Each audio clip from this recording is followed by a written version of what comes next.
Hey guys, Puppet Kicker here. I'm gonna give you a small little detailed video on my plans so far for this new build that I'm gonna do later on in February.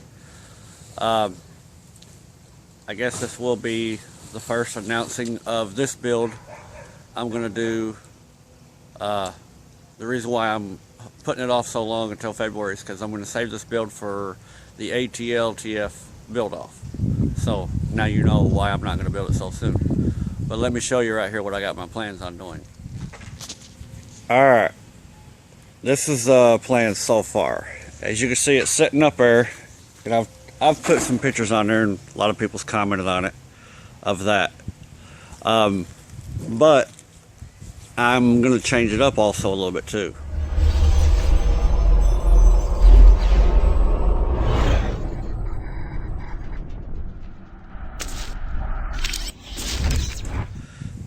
Seeing as how this is going to be such a major build for me, I'm building this because I was actually going to use this for the golf cart builder, but I've changed plans because the golf cart was so bad, and then I had that roll cage back there for it, but I don't want to do that. My dad hauled this all the way down from Michigan, and that's about 600 miles, and that means quite a bit to me that he took his time to do that. So I'm going to make this one count. The mower is a Murray. It is not a wide body, it's just a standard body. As you can see, I've just got it sitting up there right now. It's sitting on top of that frame for the four-wheel drive.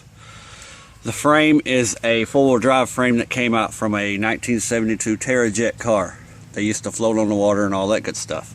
And you could drive them on the land. My plans are probably to turn these tires back around the other way.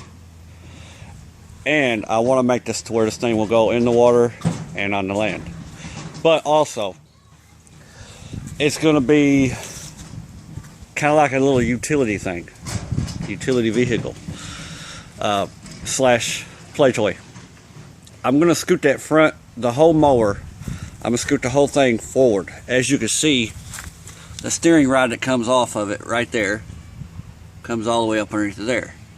So what I'm thinking is, I'm scooting this whole thing all the way up frontwards, to where I can get a U-joint or something to connect that steering up to that steering shaft right there. And then what I'm going to do also is the rear, I'm going to have to extend. I'm going to cut this down here, down through the middle, and I'm going to widen it out some. I want to put 2 seats on this thing. And then from there, the rear, or the seat area, if I scoot it up, the seats will end up being roughly right about in here somewhere in the middle. So then the whole back area, I'm going to build like a little bed that I can haul stuff on back here. Like I said, I want this to be a utility slash play toy.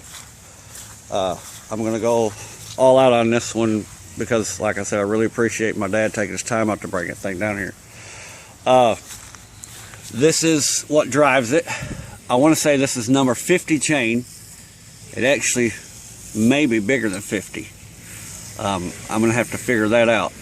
But that's the sprocket that is on the back. The axles are either 1 inch or 1 1/4 inches. But here's my plans. The whole steering front end right here will come off because I'm not going to need this. I'll have this suspended up. It's probably going to be raised up. I'd say probably maybe another half a foot to a foot. The body will be raised up, which means this frame right here is all going to come up higher. My plans are to run a 22 horse V-twin Briggs & Stratton intake on this, and it's going to run back to a transmission. As you can see, I do not have a transmission under this right now, but as you can see, I do have a transmission under my racer. Yep, I said it. That's the Peerless 820 transmission. That's got inch axles. So yes, I will be taking that out of there. This will be getting a live axle set up with the Peerless 700 or a right angle gearbox. I've had fun with this thing, don't get me wrong, I love it. I can still use the wheels and the hubs on the straight axle, so that's all good. Like I said, it is fun riding this thing, but this is going to be an all-around video series on this one, which will be continuing because I've showed y'all how to use a transmission for a racer. Now, later, I'll show you how to use a live axle with either, like I said, a right angle gearbox or a Peerless 700. Either way. But anyhow, the motor that I will be using is going to come out of this Poland. As you can see down there, it's a big old motor, 22 horse, and it'll be going inside of that. So, also the front sprocket has the same gear as the rear. So my plans are back to my plans. It's going to have that rear end underneath here. I'm going to buy a locking kit from EC Carburetors that's going to go into that Peerless 700. And what that's going to do is going to extend it 2 inches on each side. Alright. One will come off. I'll have a sprocket on the left side over here, and it's going to come to this. It'll have a chain coming from here up to the rear end. Then over here, I've got two options. It's either going to come off of here with either a sprocket up to here somewhere with a jack shaft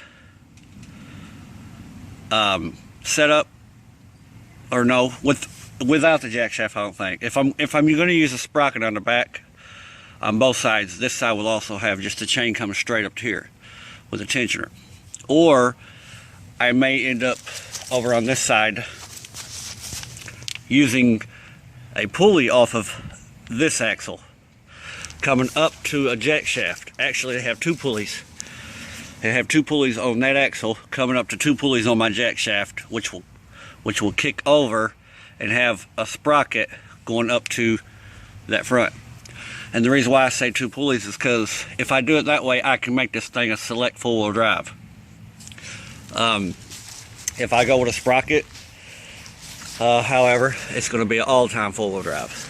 I haven't decided too much on what I'm going to do as far as select or straight.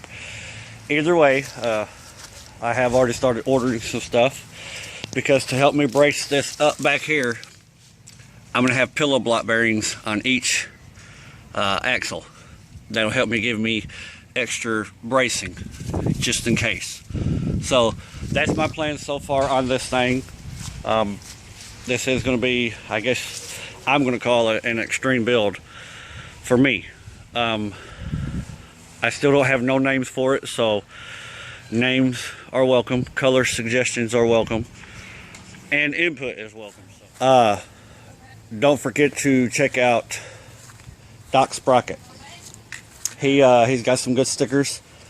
I really love his stickers. Also, Murray Mayhem. He owns Southern Off-Road Mowers. And go check out Steiny. He's the guy that makes the stickers for me. And Doc. And Murray Mayhem. The guy is a really good guy. I do plan on getting me some stickers for this thing right here. I want to get some really cool 4x4 stickers for this thing. Because, I mean, let's face it, this is going to be a task. God bless you. Coming straight up out the woods where I love to stay. It's that country white boy that you love to hate. Pushing them 4-wheel drives cause we love some mud. And when we party, we ain't stopping till the sun come up.